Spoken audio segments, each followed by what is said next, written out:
Okay, well, here we are in a 2022 S-Class, and we're going to go over some of the operations of the vehicle, mostly this software level, which is called NTG7. It exists in the 21-22 S-Class cars along with the new EQS. So we're going to just work on the right-hand side of the steering wheel today, along with some of the information on the screen itself. So first off, you'll see a home button on the right-hand side of the steering wheel, which also coordinates with the home button on the screen itself. What do you do with those? Well, I go into navigation and I want to go back to the original screen. I would just hit the home button. Same thing here. If I slide around, go into phone this time, and then hit the home button, it takes me back to the original screen. I can go right and left by using my finger on the screen this way, but I also have a touchpad on the steering wheel that allows us to move right and left that way. And obviously, once you get to a landing widget that you want, just click in, and there you go.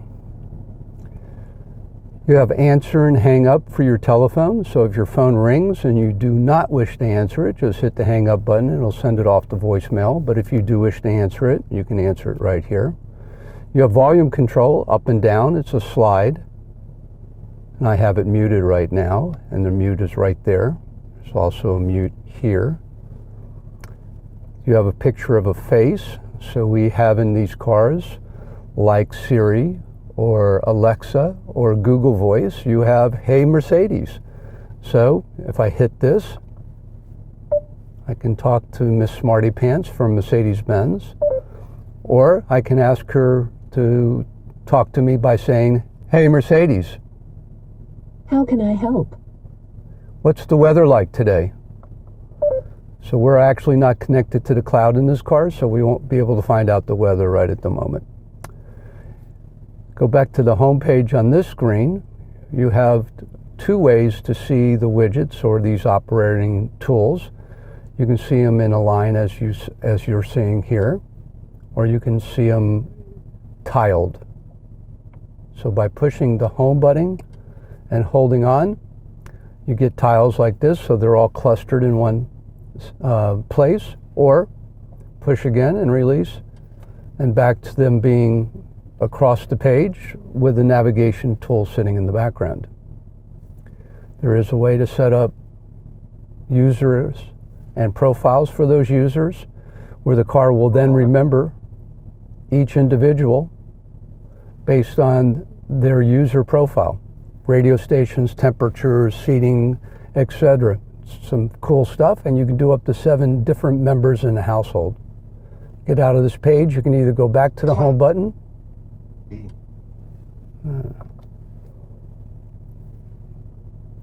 Now we're muted again. Temperature control, right and left. This is my side. I want to go down, I want to go up. You'll notice they are synchronized at the moment. We can play with that in a second. I'm going to go ahead and change the passenger down to 68 degrees. But I want that to be the same as this. If I hit the climate menu, there's a button here for sync, and what that does is it allows the passenger side to always be the same as the driver's side. So I don't have to reach over. It's not such a long distance. Fan controls, big fan, little fan. So obviously I can raise fan speed, or I can lower fan speed, or I can just let the car take over by hitting auto. If you want to change direction of airflow, it's right there in that screen. So just to remind you how did we get there? We went from the home page to the climate menu, and then that'll send air mostly to your feet and face, just face, windshield and face, etc. You'll notice the auto is not set up now, so if I go back here and hit auto again, the car is deciding where the best place for air to flow is. This picture here is where I'm asking to direct more heat, or air conditioning for that matter, but at this point in time it'd be heat to the lower floor. So I can either do air or heat, depending on what makes me most comfortable. Synchronize we already spoke about. That's turning on and off the ventilation system. This is stopping the exterior air from entering the vehicle. Outside air in, no outside air. So that's it for climate control. You have your two defrosters there, and again, AC on, AC off. First panel today would be navigation. So where to? Several different ways to go. You can either decide you wish to type it in. You can type in an address right here, or you can type in the name of a place you'd like to go. I'm not being paid by this company to put this on the screen, but that gives you an example. And here's some Starbucks in the area. Simplest way I think to use navigation is just to talk to it. Hey Mercedes, How may I help you? take me to 7640 Roswell Road, Atlanta.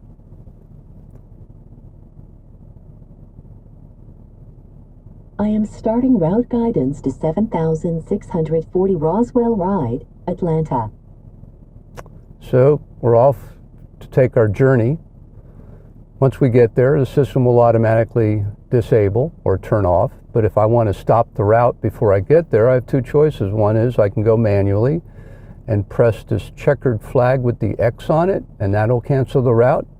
Or I can also ask Mercedes to cancel the route. Hey Mercedes, How may I help you? cancel route. I am canceling route guidance. She also understands route if you prefer to say cancel route. Only kidding.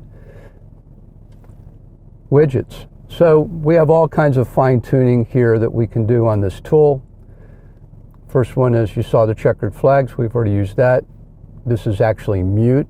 It seems backwards, but if I hit the picture of the speaker with the line through it, it mutes the system, and that lets the system work.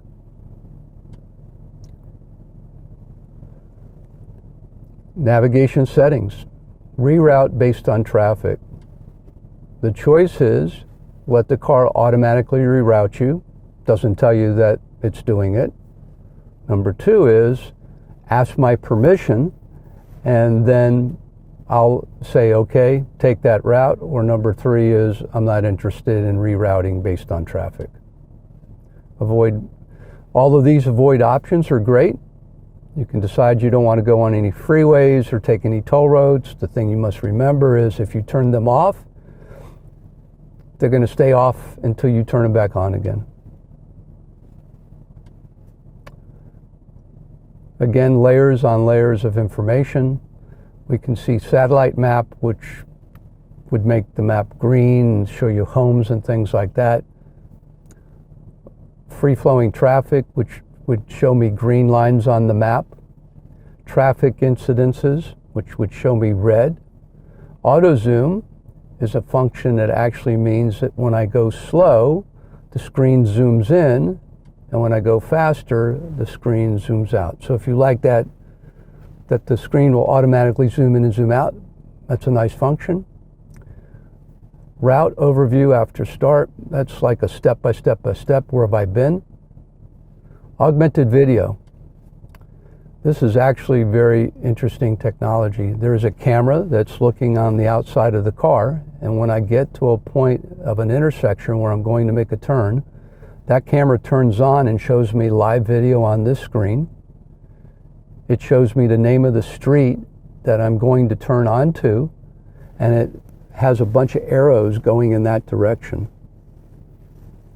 The second thing it can do that's very cool is house numbers. Going down somebody's neighborhood, it's very interesting to see how you can find the house numbers. They're all in different places. Some of them on the curb, some of them on the building, some of them on a mailbox, never in the same place. This screen, when it comes on, will show you the house numbers tiling up and down the street. That launches you into this area that when you get to a traffic light, that camera could automatically come on in augmented video. So, next one is points of interest. I'm not going to do a deep dive on that. You obviously know what that means. You know how screens will, like on your phone, will flip-flop between daytime and nighttime. We have it on automatic, but you could always make it dark if you wanted to, or you could always make it light if you wanted to.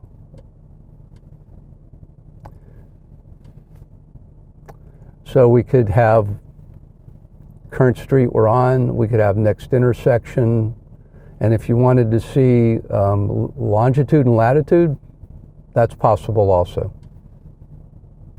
That's in the view section of navigation settings.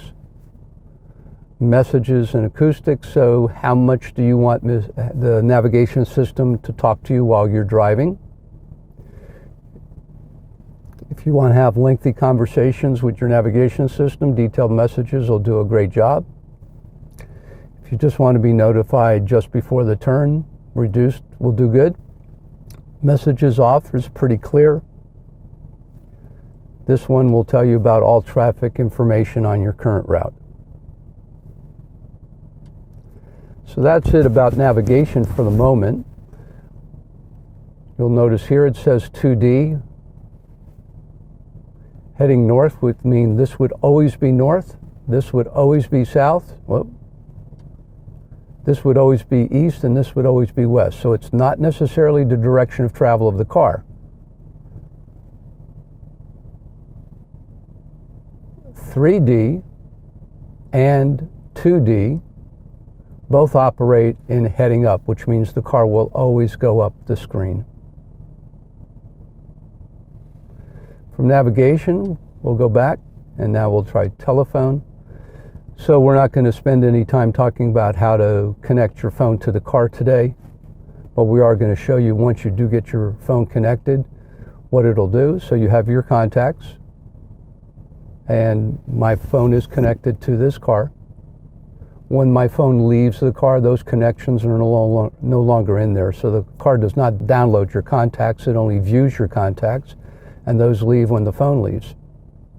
If you ever have to call a voicemail system or a plumber or whatever, and you need to place in digits, this is an easy way to get to a keypad. So you're in the call and it says you have to hit pound something to get somewhere. There's your way to get to your touchpad pretty simply. This is how you can add additional phones to the car. Connect new device. My phone is right now connected only through the phone. I am not streaming any music. If I wanted to stream music from my phone to the car, I would just click on that note and it would turn blue and let me know it was there. This third one is for CarPlay. This vehicle has CarPlay where you can put in a wire to use CarPlay, or it could be wireless. We'll talk about that in another session. Recent calls are pretty obvious, I think. And you have some tools to fine-tune here. Devices and contacts, how do you want to read them, etc. That's it for phone today. We're going to go to radio. So as you can see, and we're going to try to not have the volume on. So we have Sirius satellite radio, you have FM radio, and you have AM radio. In the EQS, there is no AM radio, it is only Sirius and FM. So all your stations are tiled across the screen this way.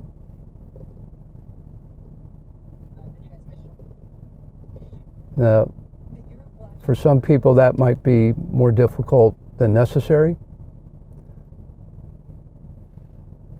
So the three lines with the dots will allow you to see all your radio stations tiled this way. There are some stars along the back side on the right-hand side of the screen, and those are for favorites. So you'll notice up here it says favorites. So if I click that, and I go here and look, I now have that in my favorites menu.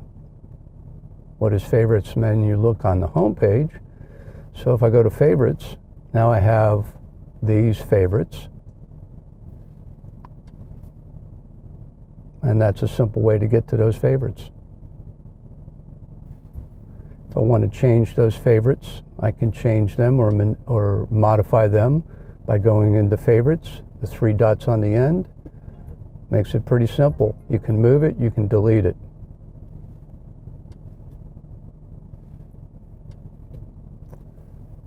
FM, no difference there. There's all your FM right and left. You can see it through a tiling system, up and down, and AM would be the same. You can put any kind of stations you want into favorites. They can be commingled, they can be AM, FM, and satellite, it doesn't matter. And you can manipulate them any way you want from there. You can move them, etc.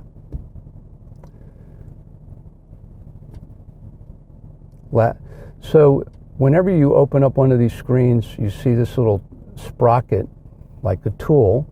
This tells you can go in and do your fine tuning of the system. So sound profiles is actually a pretty cool place to be. Pure sound would be for audiophiles, stereo, pretty much right and left, not taking advantage of surround sound. 3D sound is our system for surround sound. And then personal sound profiles. So you can go into here and you can start manipulating the system. So this is how you want to hear basses. Or how you maybe want to hear high range.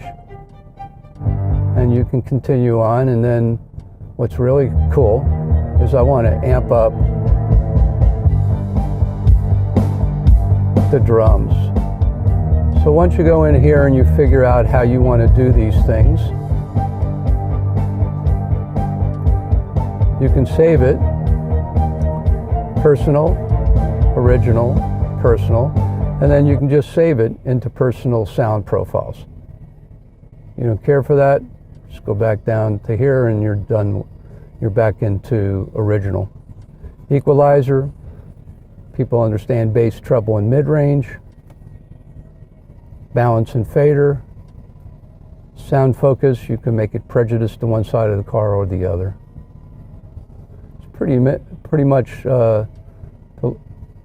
most of the stuff you would find in radio.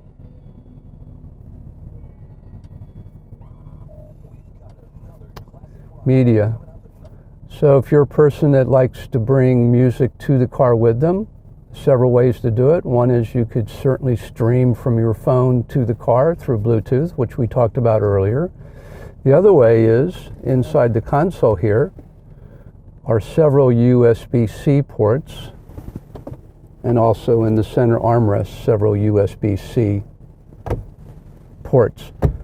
You could record your music onto a drive, and you could plug that drive into here, and you could have access to that music through your USB drive. I believe it could read up to 120 gigs of music, which is fairly comprehensive. It does read MP3 files and FLAC files, which is a very uncompressed music. Sounds great in this car. Need more information on that, you can always reach out to us for more information. Apps, pretty self-explanatory. This car does have a dash cam, and you can and it can record driving events that will save on the hard drive of the car, and from the hard drive of the car you can then download it onto a drive. It does also have the ability to come on if your car was sitting in a parking lot and somebody bumped into it. Where that stuff gets saved is in gallery. Mercedes Me is the Mercedes Me Connect feature, which we'll talk about in a different video. Comfort. This car has lavish massage features.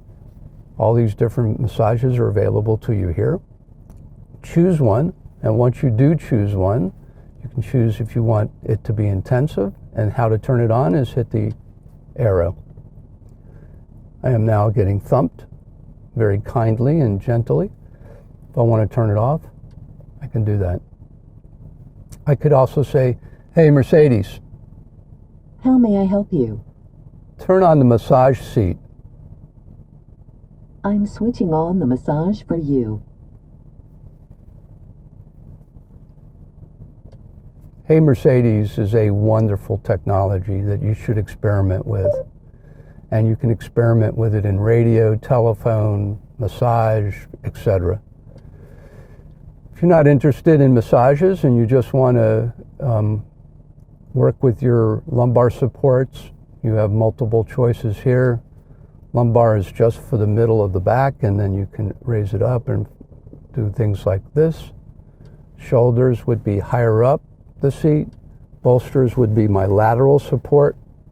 And drive dynamic is when you're going around a turn, do you want that bolster to inflate to keep you in the middle of the seat?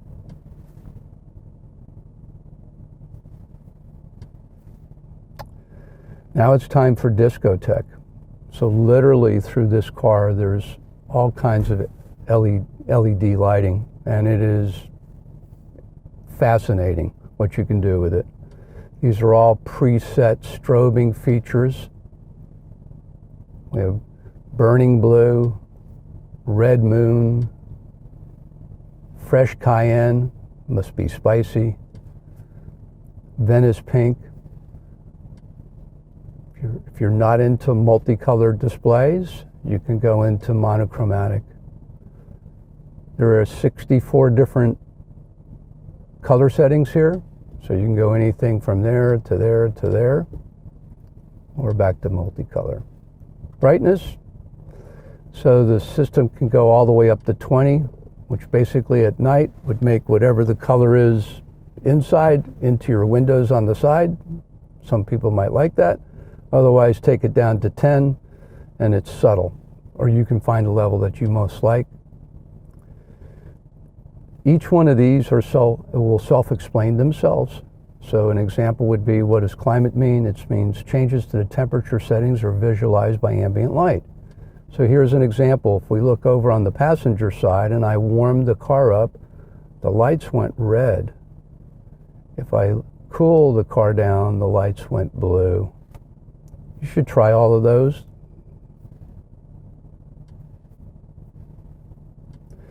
From comfort, we'll talk about this real quick. Info, it's pretty obvious what this does. Gives you a lot of background on what the car's doing for you. Horsepower, boost, torque, things like that, consumption.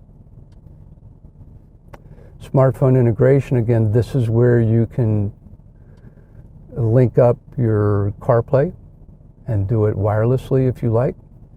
Settings. So we're going to start with assistance in driving. So you know that this car does have active Distronic cruise control, which is adaptive cruise control. You can choose a speed, you can choose a distance, and then the car will maintain that speed and distance while in cruise control between you and the cars in front of you. More information to come. Route-based means that if the car thinks you're in cruise control going around a curve too quickly, it will reduce the speed automatically. And this one will not allow you to go over the speed limit. So the car is able to get speed limit information by camera or by satellite, and if you're in a 65 mile an hour zone and you're going 70, the car will slow you down automatically to 65. You can choose your settings from there. Active steering assist. So the car is able, while in cruise control, to move the steering wheel to keep the car centered in the middle of a lane. So the car is steering. It is not an invitation for you to take your hands off the steering wheel. This is not level 3 or level 4 autonomous driving. This is an assist. So it can actively assist you. Active lane change assist. This is with the turn signal. So you're in cruise control, you're driving down the road at 60 miles an hour and you turn on your turn signal. If the car doesn't see anybody next to you, it can automatically steer itself into the adjacent lane. Again, this isn't an invitation for you to take your hand off the steering wheel, but it will actively assist you in making that change. Electronic stability program is something that Mercedes-Benz patented in 1995. It's only one of over 100,000 patents that we hold in safety. It isn't something that I would suggest turning off unless you live in an area that has snow chains. And if you do, it's a good time to read the operator's manual and figure out what to do. Active brake assist is basically the tool. There's a sonar in the front of the car that's measuring the distance and approaching speed between you and cars in front of you. No cruise control, you're just driving down the road and all of a sudden the car realizes you're approaching somebody from the rear too quickly. Once it gives you that warning, if you get off the gas pedal or go to the brake pedal, the car will leave you alone. If you don't do either of those two things, it's likely that it could apply the brakes. How do you want that to happen? Either early, medium, or late. Early might never stop telling you. Late, you're probably going to run out of talent. Medium is probably a good balance. You should try it and see what you like. Active lane keeping assist is no cruise control. You're just driving down the road, and once the car hits 40 miles an hour, the camera comes on and looks at the lane markings in the road. If you depart a lane unintentionally, meaning you didn't turn on the turn signal because the car doesn't know otherwise, if you depart the lane unintentionally, the car will first thump you in your hands, and then if you don't respond on a solid line, the car will steer back into the lane. On a hash-marked lane, it will only thump. On a solid line, it will try to steer you back in. You can turn that on or turn that off. Active blind spot assist is, I think most people now know about blind spot, so the rules for blind spot are the same. If you look in the mirror and you see the little red triangle, it's telling you somebody's in that spot, whether you see the car or not. You shouldn't go there. If you start to go there, it will try to correct by steering back into your originating lane. If you put on your turn signal or move your steering wheel and you didn't look, it'll start beeping inside the car.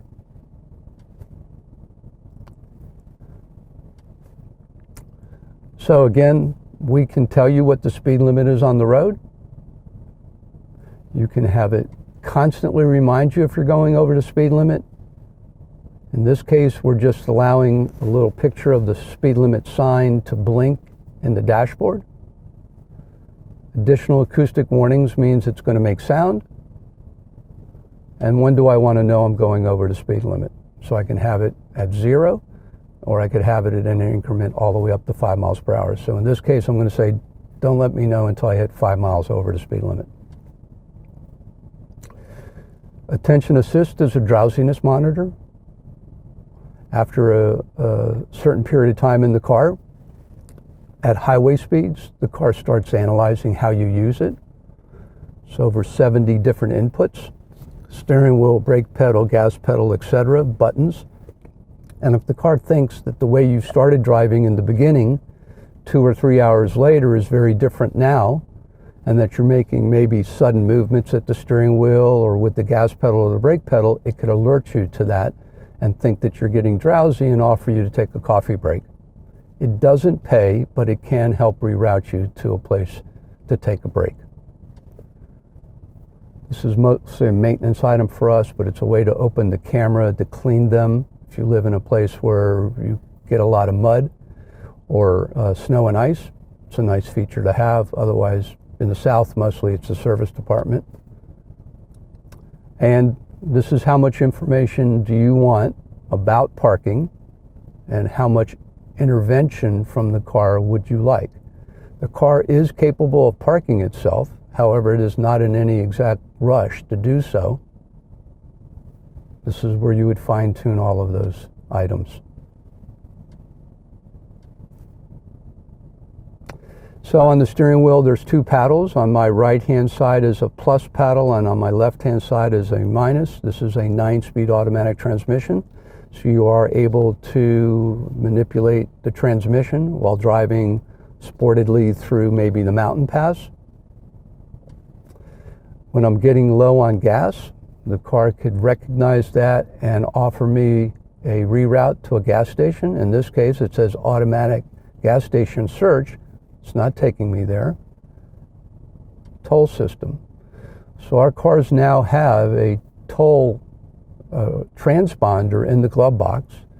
And so if you live in an area that you have to put something on your car to go on the interstate, you can actually take that information and transcribe it into the toll transponder, and you don't have to put it on the windshield.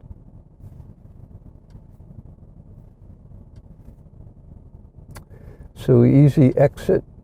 So this is about your seating and steering wheel positions. If the car determines that it would find it difficult for you to get in and out of the car based on your driving position, what it can do is relieve the steering wheel position and move the seating position back. And then when you get back in, touch the brake and hit the start button, it'll move you back to your original position. Roller blinds, so we have 2 side window blinds and we also have a rear window blind. You could manipulate all of them in this one place or each individually. So, do you want a hug from your seatbelt every time you get in the car?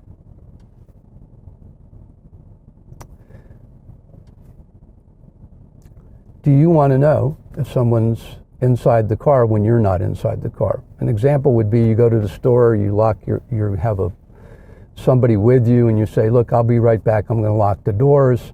Well, if they start moving, the car is going to let you know.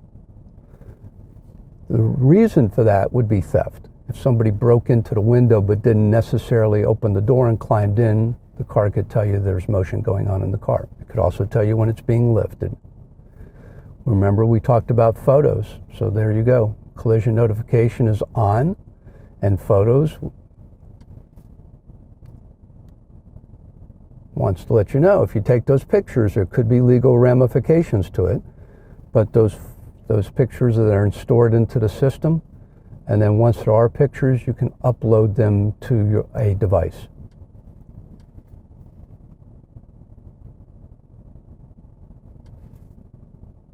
Do I want my doors to lock automatically at 9 miles per hour? Yes. Do I want to hear the car go beep when I lock? Yes. Do I want my mirrors to automatically fold in when I lock the car? Yes. Do I want the valet or somebody else not to be able to get into my trunk? So I do have to set up a PIN code to do that. But once I do set up that PIN code, that's it. I lock the trunk, it's over with. I don't have to worry about keys or anything else. You can't get into the trunk without the PIN code. It's a one-time deal. You do it once, it's locked. You come back to the car you want access, you hit your PIN code in again. Much more effective than using the key. Dynamic select, so that's part of how do you want the car to drive. You'll also see another button here that says dynamic, and both of these do exactly the same thing. So if I click this, the default for this car is comfort, which will give you all these comfortable settings in all of those different driving events. Eco is more lethargic and slower responsiveness. Sport would be tightening up the steering wheel, tightening up suspension, changing the shifting pattern. Sport Plus would do the same. The default for the car is always comfort, so whatever changes you make during your driving event, when you turn the car off and turn it back on, it's always going to go back to comfort mode. There is an individual selection here. So if we went to individual, we could individually modify each one of these things, which is right there. And then we could say every time, so as an example, I want to drive in sport all the time, but my suspension and steering I want in comfort. So I want the engine to be more athletic and these two to be comfortable. And then I can say here, every time I get in the car, ask me if that's what I want to do, and it'll automatically, by the push of a button, take me to those settings every single time.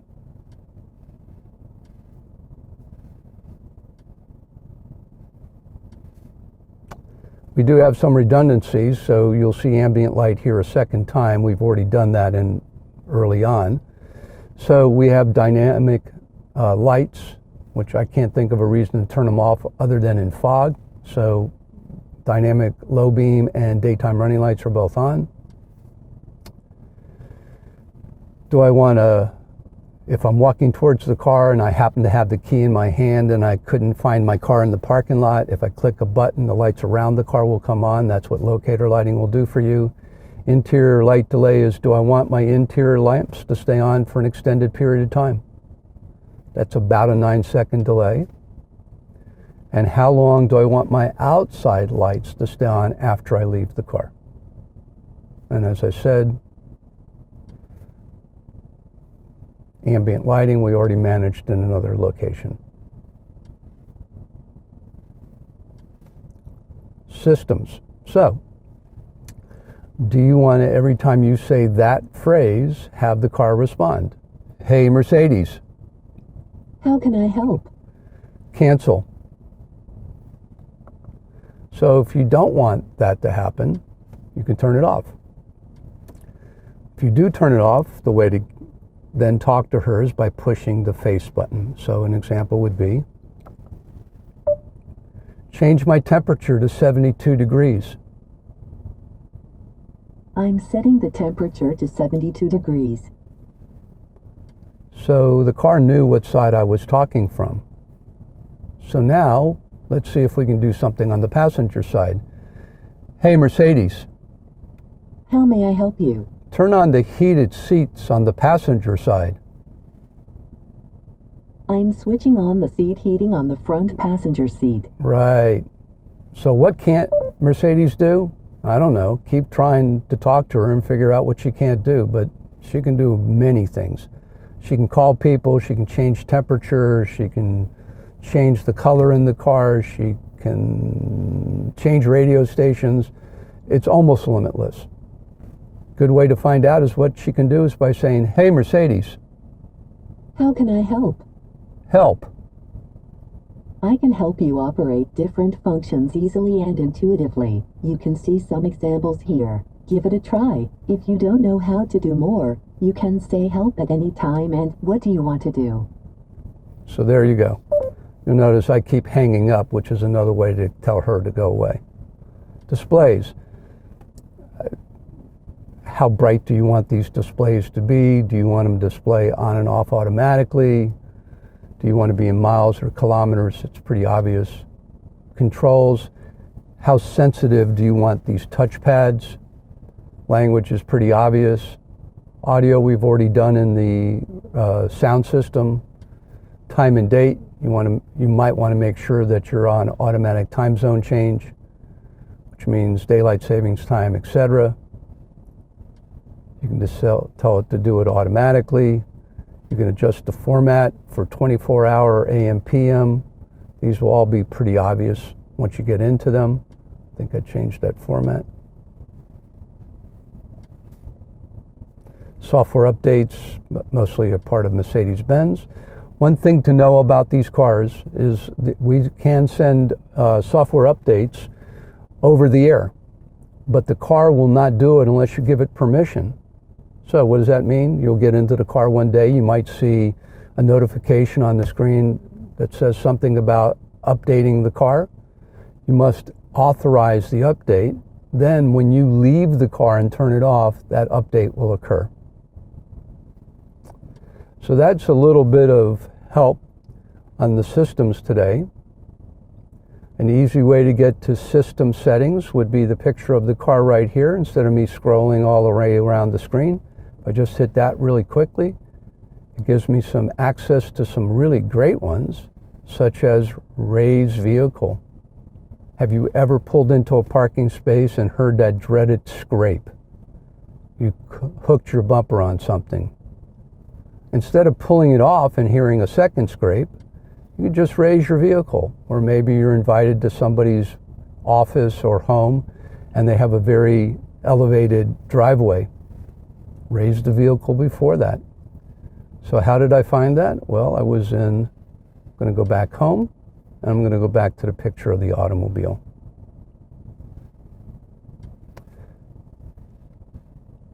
Believe it or not, this was an abbreviated example of what goes on in the software that we call NTG7 for the 21-22 Mercedes-Benz S-Class.